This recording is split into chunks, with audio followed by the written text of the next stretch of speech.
So fifth and sixth string root chords, we're just going to keep it shaped. We're going to keep it simple. We're going to work with two shapes for the major, two shapes for the minor. But what that's going to give you is four shapes. And those four shapes will play 48 different chords between the nut and the 12th fret. 48 chords. Four shapes, 48 chords. So it's very powerful. Um, the shapes on the sixth string we're going to use, you already know, E shape, E minor shape. The fifth string root chords you already know, the A shape, the A minor shape. So then all you need to know is where the note, what string you're going to play the chord on.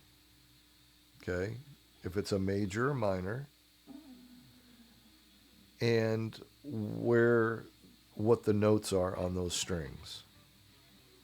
So at least know the first half of the neck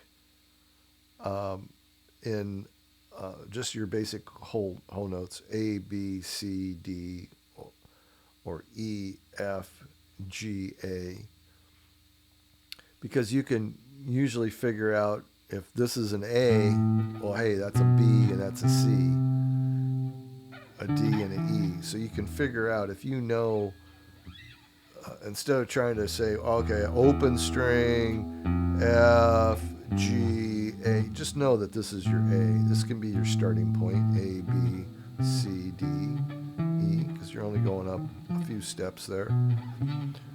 So at least know E, F, G, A, and maybe B. C is a good one to know too. Just know where you know, the same with the A. A, B, C, D. At least know through D or E, because then you can find F, G, and A. If you know where E is, start on E, F, G, A. So at least know the major ones up until the, say, 7th fret. If you can memorize those, and just know right off the bat, hey, I know that's a B. Hey, I know that's a D. Hey, I know that's an E. Hey, I know that's a B. If you can memorize those between the nut and the 7th fret, it's then going to be now you're starting on the 7th fret to figure out what else is between 7 and 12. It's going to be a lot easier. So don't just worry about those nut through 7 to begin with, and just the majors: A, B, C, D, F, and G. Just know where what notes are there in between those 5th and 6th strings. And then you've got four shapes, like I said, the E shape, and you know how to make a bar chord E shape.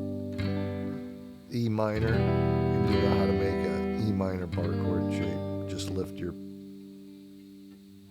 you're just lifting that's the third for the E shape, that's your third. We're flattening it by lifting it, because then instead of the middle finger fretting, the index is fretting at the bar. Plus you got this extra finger you can just put over it.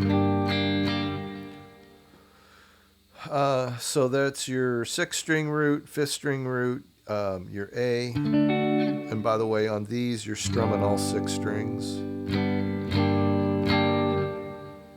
When we go to the 5th string root, we're not strumming the bottom, the top string, I guess you'd call it, the thinnest string,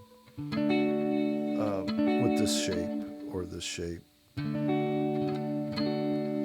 And then with the minor shape, we can do all 5 strings.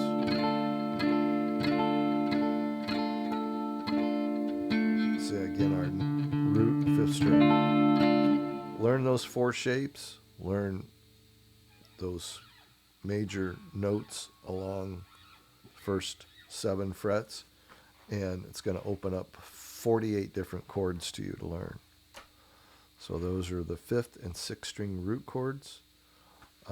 There are others, but learn those and you've got the majority of what you need to know for that. All right, hope that helps.